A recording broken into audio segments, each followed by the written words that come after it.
Hello friend, आपका स्वागत है आपके अपने यूट्यूब चैनल एसकेपी यानी साइंस पढ़ाई में। दोस्तों, आज हम पढ़ने वाले हैं परावर्तन के प्रकार। हमने परावर्तन तक पढ़ लिया था। दोस्तों, परावर्तन दो प्रकार से होता है, नियमित परावर्तन और अनियमित परावर्तन। नियमित परावर्तन जब प्रकाश किसी पालिशयुक्त या समतल पृष्ठ से टकराती है और उसकी किरणें परावर्तित होकर समांतर रेखा में गुजरती हैं, एक दूसरे के समांतर होती हैं, तो उसे नियमित परावर्तन कहते हैं। तो उसे नियमित परावर्तन कहते हैं। आप याद कर सकते हैं, चाहे इसकी परिभाषा लिख सकते हैं। दोस्तों, अब हम बात करेंगे अनियमित परावर्तन की। जब प्रकाश की किरणें किसी खुरदरे पृष्ठ से जब प्रकाश की किरणें टकराती हैं तो उनका जो परिवर्तित किरण होती है वो टेढ़ी मेढ़ी होती है। जैसे देखिए, समांतर इधर से आ रही है, इधर से आ रही है, इधर से और रिफ्लेक्ट होकर टेढ़ी मेढ़ी जा रही है। इसे अनियमित परावर्तन कहते हैं। तो नियमित परावर्तन हमेशा एक समतल पृष्ठ से होगा और अनियमित परावर्तन हमेशा एक खुरदरे पृष्ठ से होगा। तो दोस्तों, अब हम बात करेंगे दर्पण के बारे में। दर्पण पहला है हम लोग का दर्पण समतल दर्पण।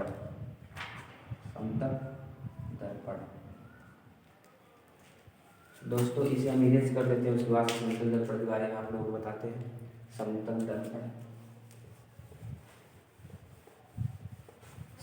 दर्पण के बारे में बात करेंगे। समतल दर्पण क्या होता है?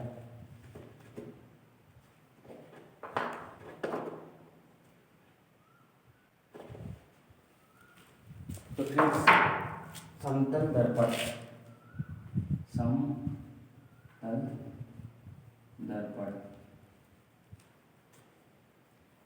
समतल दर्पण ऐसे दर्पण, आप लोगों का घर में जो शीशा लगा है जिसमें हम अपना चेहरा देखते हुए, एक समतल दर्पण होता है। यानी कि ऐसे दर्पण जो समतल तथा उनके पीछे कलई किया जाता है। तो समतल दर्पण के पीछे कलई किसकी की जाती है? AgBr यानी सिल्वर ब्रोमाइड की। Ag यानी अर्जेंटम यानी चांदी, Ag उसका लैटिन नाम है चांदी, AgBr यानी सिल्वर ब्रोमाइड कलई की जाती है समतल दर्पण में। और इस पर भी कुछ प्रकाश का परावर्तन ऐसे होता है, यहाँ से इंसिडेंस रे आई और यहाँ से रिफ्लेक्टिव रे गई और यहाँ पे नॉर्मल आप देख सकते हैं, आपतित किरण, परावर्तित किरण और यहाँ पे नॉर्मल। इस पर भी कुछ इसी प्रकार का परावर्तन होता है। अब हम बात करेंगे प्रकाश की उत्क्रमणीयता की, यानी प्रकाश की उत्क्रमणीयता। बस हेडिंग नहीं लिख रहा हूँ, उसके बारे में सुन लीजिए। जब मान लीजिए ये आपतित किरण है और ये परावर्तित किरण है, जब हम परावर्तित किरण को आपतित किरण मान लेंगे तो बिल्कुल भी इसका स्वभाव चेंज नहीं होगा। इसीलिए इसको उत्क्रमण मतलब प्रकाश की उत्क्रमणीयता कहते हैं। जैसे आप लोगों ने केमिस्ट्री पढ़ा होगा, जब कोई रिएक्शन होता है तो एक तीर ऐसे और एक तीर ऐसे, एक तीर ऐसे और एक तीर ऐसे, यानी कि दोनों साइड से रिएक्शन हो रहा है, यानी कि दोनों को चेंज करने पर कोई प्रभाव नहीं पड़ रहा है। उसे प्रकाश की उत्क्रमणीयता कहते हैं। दोस्तों, अब हम बात करेंगे समतल दर्पण के गुणधर्म के बारे में। समतल दर्पण के गुणधर्म के बारे में, समतल दर्पण की क्या क्वालिफिकेशन है, क्या क्वालिटी है, उसके बारे में बात करेंगे।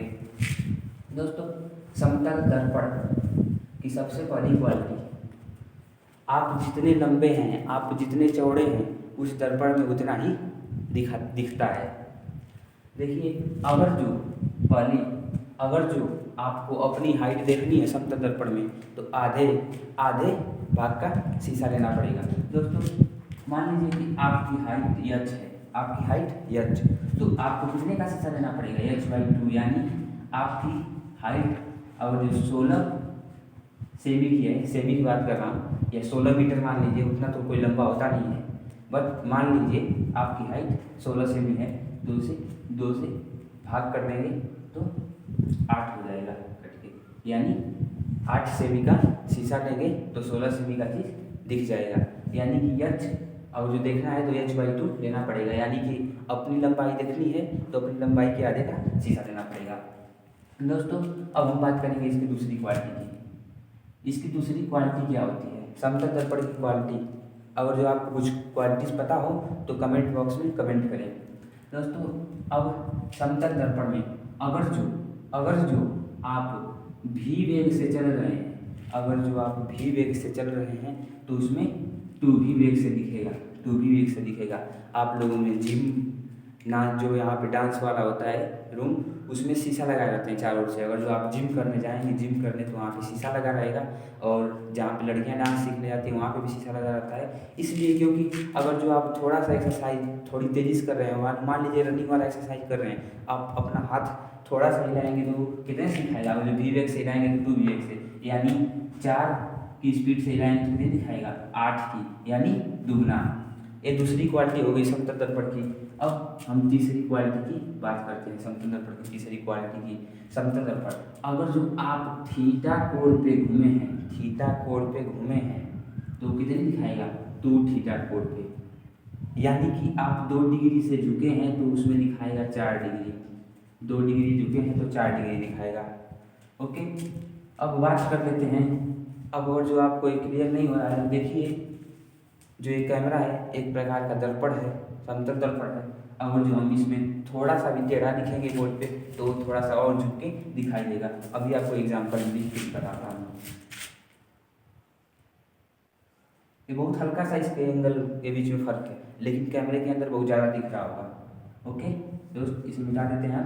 अब हम बात करेंगे इसके तीसरे क्वालिटी की। इसकी क्वालिटी मतलब क्या होती है?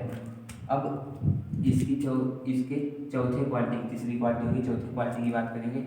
इसके शीशे का प्रयोग पेरिस्कोप में किया जाता है।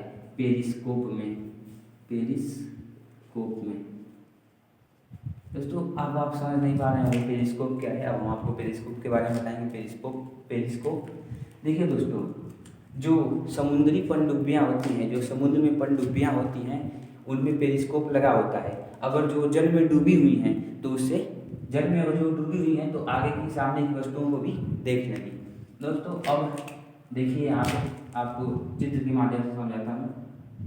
एक पनडुब्बी होगी, क्या होगी? पनडुब्बी।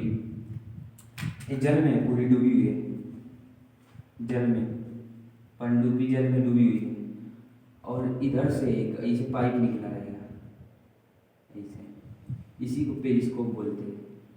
अब सामने इतना निकला रहेगा, अगर जो सामने से कोई यहाँ से जहाज आ रही है जल के ऊपर से, ऐसी भी तो जो होती है जहाजें जल के ऊपर चलती हैं, जल के ऊपर से कोई जहाज आ रही है तो क्या होगा कि जो यहाँ नीचे व्यक्ति खड़ा रहेगा वो पेरिस्कोप की सहायता से इस जहाज को देख लेगा।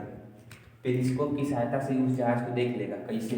यहाँ पे 45 डिग्री का, यहाँ पे 45 डिग्री का एक समतल दर्पण लगाया जाता है, और जब यहाँ से किरण आती है तो इस पर टकराती है तो फिर यहाँ पे आती है, और यहाँ पे भी एक 45 डिग्री पर कोण पर एक समतल दर्पण लगाया जाता है, जिससे इस व्यक्ति को चित्र साफ साफ दिखाई देता है।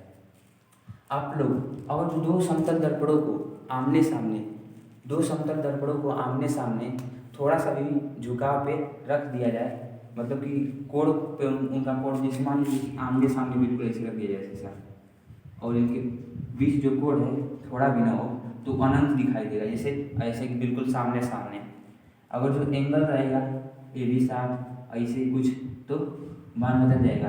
आप देखे हैं सैलून में जब बाल कटवाने जाते हैं, आमने सामने में शीशा रख दिया जाए, टेढ़ा ना हो, बिल्कुल सीधा सीधा रहे, तो अनंत कैसे बनेगा? एक पीछे बनेगा एक आगे बनेगा, वो आपको मालूम नहीं पड़ेगा अनंत बन रहा है, लेकिन अनंत बनता है। दोस्तों समतल दर्पण की ये कुछ खास बातें थी, इसको आप नोट कर सकते हैं। और अगर जो वीडियो अच्छा लगे तो इसे कमेंट कीजिएगा। सो थैंक यू, यहीं तक समतल दर्पण की क्वालिटी। Bye bye.